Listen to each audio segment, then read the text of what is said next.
This old man made a crazy decision. He was going to drive his lawnmower 600 miles to another state to visit his younger brother he hadn't seen in over 10 years. A few days earlier, he'd gotten word that his brother had suffered a stroke and was hospitalized, so this might be their last chance to see each other. His daughter thought he'd lost his mind because not only could he barely see, but he needed 2 canes just to walk, and any doctor would say he belonged in a hospital bed. Yet here he was, determined to set out on this long journey alone. The old man had his daughter gather materials while he built a makeshift camper trailer with his own hands. He stocked up on sausages at the supermarket and bought a grabber tool so he could pick things up without bending over. But his lawnmower was beat up and could only go 2 miles per hour, and it could break down at any moment, making this an undeniably crazy decision. After preparing everything, the old man set off, and his friends all tried to talk him out of it. Everyone thought it was impossible, but he stubbornly refused to listen to anyone. A few friends even bet he wouldn't make it 5 miles before turning back. Sure enough, after saying goodbye to his last neighbor, a truck roared past and blew his hat right off, forcing him to stop and retrieve it. But when he got back on the mower, the old machine wouldn't start no matter what he tried. Looked like the old thing really couldn't make the trip. He had to ask a neighbor to tow him back home. Watching the old man return in defeat, his buddies felt sad, wondering when they'd all gotten too old for spontaneous adventures. His daughter secretly breathed a sigh of relief, finally free from worrying about her father's safety. The first thing the old man did when he got home was grab his hunting rifle, march out to the yard, and execute that worthless old lawnmower.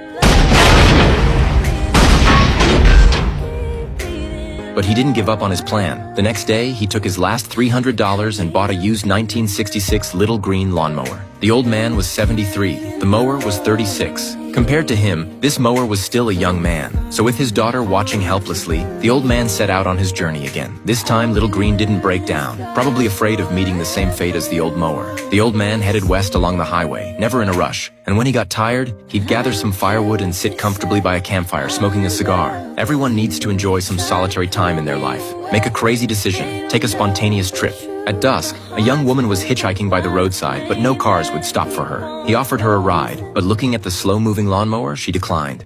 That night, while the old man was preparing dinner by his fire, the hitchhiking girl from earlier caught up on foot. He could tell right away she'd run away from home, but he didn't say anything, just silently handed her a grilled sausage. And seeing her shivering, gave her a blanket to keep warm. The unexpected kindness brought tears to her eyes, and she opened up to this stranger, telling him she'd been away from home for a month because of an unplanned pregnancy, too afraid of her traditional family's reaction to do anything but flee in confusion. Looking at her young face, the old man advised her that family might criticize you, but they'll never abandon you. There's a warm bed at home, which beats camping in the wilderness with a strange old man. His words made her smile, and he talked about his own daughter, how everyone thought she was slow, mentally disabled, but to him she was kind to everyone, kept the house in perfect order, and was a wonderful daughter. As a father, he only had love for her, never a hint of rejection. One day, his daughter had left her children with a friend while she went to work, but there was an accidental fire and one child was severely burned. It wasn't her fault, but the government used her intellectual disability as grounds to take her children away.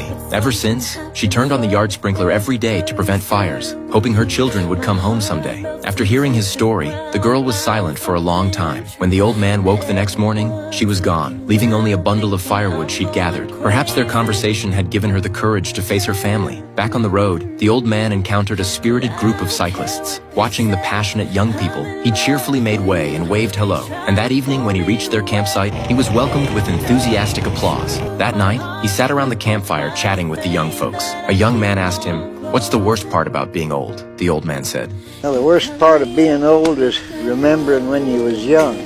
When you're in your twilight years and remember being young once, you can't help but feel wistful about life passing by. At dawn, the old man continued on, and a car sped past him. Moments later, he witnessed an accident as a woman hit a deer. He asked if she needed help, but she broke down hysterically, complaining this was the 13th deer she'd hit in 2 months, that she'd tried everything to avoid them, but this was her only route to work. He listened quietly. Adult breakdowns happen in an instant, and all he could do was be a listener. Looking sadly at the deer, he decided to make it into a barbecue, his freshest meal in a month. After eating, he thanked nature for its gift and made the antlers into decorations for his camper. But life's journey can't always be smooth sailing. On a long downhill stretch, he suddenly discovered the brakes had failed, and the lawnmower reached the fastest speed of its life, heading straight toward a fire drill ahead. About to crash into the fire scene, he desperately steered onto a dirt road, and thankfully the mower's brakes kicked back in and stopped. This terrified the firefighters doing the drill. They'd never seen a lawnmower go that fast. They helped push the mower aside, and after inspection found the emergency stop had caused serious engine damage that needed professional repair. Everyone was curious where he'd come from and why he was driving an old lawnmower. When he said he'd come from Idaho heading to a small town in Wisconsin and had been on the road for 5 weeks, everyone was stunned. Someone asked why he didn't drive a car, and he explained his eyes were injured in World War II, so he couldn't get a license. Someone else asked if he wasn't afraid camping alone in the wilderness. Well, ma'am, I fought in the trenches in World War II. Why should I be scared of an Iowa cornfield? The homeowner invited him to stay in his house, but the old man declined, not wanting to be a burden, so they set up a simple tent in the yard for him to rest. The next day, opening his wallet to see only $5 left, he knew it wouldn't cover the repairs. So he asked the homeowner to borrow the phone and have his daughter mail his retirement check. I'm so glad you're here. Her simple words of concern brought tears to his eyes. When returning the phone, he insisted on leaving $3 for the call. The kind homeowner sensed his financial strain and offered to drive him to his brother's house, but the old man refused. He wanted to complete this final journey of his life alone. But when a fellow World War II veteran invited him for a drink, he gladly accepted, understanding the loneliness of his generation. The two old men were about the same age, both lucky survivors from the battlefield, but almost all suffered from PTSD. The longer you live, the more comrades you lose. Time leaves marks on your face while the people in your memories stay forever young. The next day, twin mechanics fixed Little Green while arguing. Watching the brothers quarrel heatedly, the old man offered them some life advice. There's no one knows your life better than a brother that's near your age. He knows who you are and what you are better than anyone on earth. My brother and I said some unforgivable things the last time we met, but I'm trying to put that behind me. And this trip is a hard swallow for my pride. I just hope I'm not too late. Brothers and brother. The brothers fell silent for a long time. Perhaps they were too young to truly understand, but at least they'd think twice before making mistakes. At first light the next day, the old man set off. After crossing the Mississippi River, his spirits lifted. He was closer to his brother, and his suppressed longing grew stronger. Even Little Green seemed excited and sped up. That night, while camping in a cemetery, a priest who managed the grounds brought him dinner, and during their chat he learned the priest knew his brother and about the stroke, making his yearning even more urgent. The old man said he and his brother grew up together on a farm in northern America, where it was covered in ice and snow 9 months a year. But as adults, influenced by pride and alcohol, they constantly fought and eventually became enemies, cutting off all contact. At this point, the old man fell into a long silence. At dawn, following the priest's directions, he drove through winding country roads and finally arrived at his brother's doorstep. Looking at the rundown cottage, his worry deepened. He nervously approached, calling his brother's name, Lyle!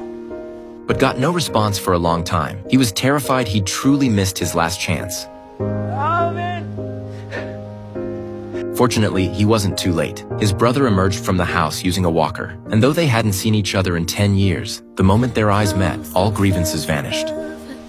Sit down, Al. They shakily sat down on chairs in front of the house. That's when his brother noticed the lawnmower in the distance. Did you ride that thing all the way out here to see me? I did, Lyle. His brother said nothing more, tears instantly blurring his vision. Then he stared blankly at the sky, and the old man looked up too, as if in that moment they were back to their childhood days gazing at the stars together. Humans might be the stupidest creatures on earth, because everyone gets lost from mistakes when young, fearless from ignorance in youth, helpless from pressure in middle age, and regretful from memories in old age. But when we see life's final door, past gains and losses, right and wrong, none of it matters anymore. Emotions transcend time and settle into the only thing that can comfort our remaining days. So if you have regrets in your life, don't let them follow you to the grave.